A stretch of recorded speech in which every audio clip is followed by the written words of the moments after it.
Hi, this is Hamada Zahawi, founder and CEO of Right Track Admissions, a global admissions consulting company. Now, if you haven't been to our channel before, get ready for an unfiltered account of exactly how to get into your top choice program, how to secure funding, and how to succeed both as a student and as a professional.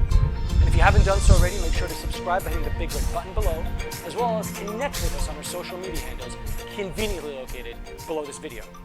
So what are we going to talk about today? Today we're going to talk about how to select the right MBA program for you. So make sure to wait till the end of this video to get all the tips, tricks, and hacks of exactly how to choose the right school that align well with your future goals. All right, now let me just start off by saying, is the MBA even right for you? Because it's a non-starter if you don't exactly know why you're doing an MBA. Right? So think about why you want to do an MBA to start the whole conversation. What are your short-term goals? What are your long-term goals? Is the exact degree for you, or is there an alternative degree? And if this is the right degree, are you doing it for the right reason? To incubate an idea, for leadership, for skill development, to move up at work, right? So consider from the beginning, what are your short and long-term goals? Is the right program for you, so that you can really think about which school best aligns with what you're looking for. Okay. Before you even start figuring out which school aligns best for you, which is the right one for you, you want to think about what kind of research do you need to do to gather all those facts. So make sure you talk to current students, talk to alum, talk to faculty who are willing to speak to, to potential applicants and students, right? Do an audit of a class, do a virtual tour of the school, right? Take a look on LinkedIn of someone who graduated from that school to see what they're doing, right? Maybe start reverse engineering it. Say you really want to be a tech exec doing X, Y, and Z, maybe in electrical vehicles. See who's doing that from that school. Also, look to see which values really distinguish that school if they align with you. Just take a look at this one right here, Change the World. This is Stanford Graduate School of Business's motto, right? That's their goal. So does that align with what you want to do? Okay, now in terms of academics and the program, you want to be thinking about the costs. That obviously bleeds into the length of the program. Is it going to be a 1-year curtailed program, a year and a half, 2 years, right? Part-time, full-time.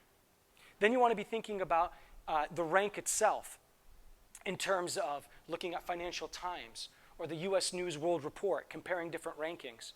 You also want to be thinking about the pedagogy of the school itself, right? Is it case method like Harvard, or is it going to be more lecture style, right? You also want to be thinking about which school really aligns with what you want to do in terms of concentrations. Look at marketing and Kellogg, right? Finance and Wharton, right? And Columbia.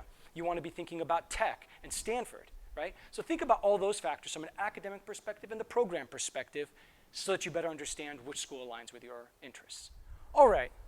Now think about community, a very, very important part of any MBA experience. What kind of vibe do you want? Something kind of chill, something more dynamic? Again, compare different universities. Stanford Business School in a city like Palo Alto, or NYU or Columbia in a city like New York, right? You want to think about what kind of community do you want? The diversity, the student organizations, let's say the study abroad, right? Think about all the different things that you want to be thinking about that makes that experience that you'll be having for 2 years really unique and matches and aligns with who you are and what you want to do. Okay, now think about future. What kind of alumni network do you want to be part of? Let's say you go to INSEAD. That's going to provide you with opportunities internationally with a lot of international chapters, right? Versus a more local business school. Then think about employment opportunities and where you want to eventually work. Again, a school like Stanford has incredible proximity to Silicon Valley and the tech community. Then think about the ROI, the return on investment, in terms of what kind of salary expectations you want, where you want to be, where you want to work, and what your income is expected to be. Those are all factors you want to think about in terms of the future and picking the right school for an MBA degree. Okay, and here's your call to action. You need to be able to create a spreadsheet with the school and then all the different priority items that we've been discussing. The rank, the cost, the location, the concentration, the community, the alumni network, all of that stuff, the return on investment in terms of how much you're going to spend and how much you're expected to gain. Put that into a spreadsheet, track it, and then start ordering it. Obviously, you want to make sure that you have your reach schools, your target schools, and your safety schools. So just in case you don't get into your number one, you have other backups and you've diversified your options. That is going to be so important to help you choose the right school, prioritize the school, and be able to apply within the right rounds, round 1, round 2, round 3, and so forth. Well, I hope you found this useful and will help get you on the right track to success. If you have any questions for us, please post them below. We'll do our best to get back to you with further resources. If you haven't subscribed, subscribe by hitting the big red button below. And as always, stay sane, stay safe, and stay connected.